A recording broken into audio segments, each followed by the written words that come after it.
years tree. In Chinese, it's Hüttong. The reason why it has such a name is because when you scratch the surface of the trunk, there will be an acid that oxidizes with air and becomes red.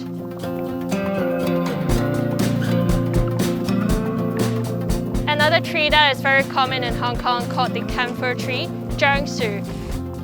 If you have G6PD disease, then you cannot stay close to it because the smell of the leaves releases a smell that is like 草原, like the insect repellent that you put into the wardrobe. This kind of tree is very common in feng shui woods in Hakka villages.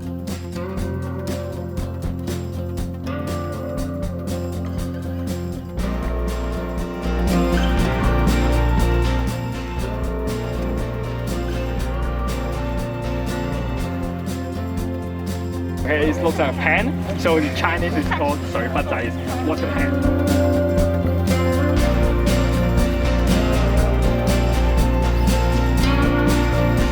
You can imagine all the villagers need to go through this huge staircase. It's not wheelchair accessible. It's quite difficult for the villagers. Kang village with Luk Keng area where we boarded the coach would cost around 27 million Hong Kong dollars. And District Council does not approve of this budget because it's too high apparently, and they think it's only very few villages enjoying the benefit. But then taking a holistic Hong Kong development-wide approach, we should consider what benefits it can bring to improving ecotourism in Hong Kong.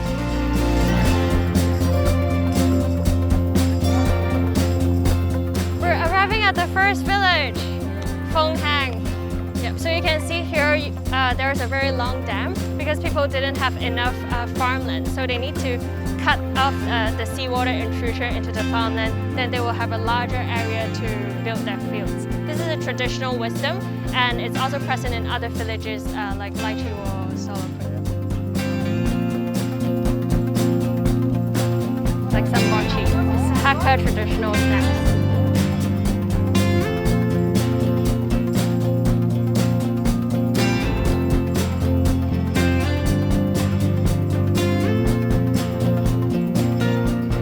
Introduce this school, Kai Chor School, built in 1931.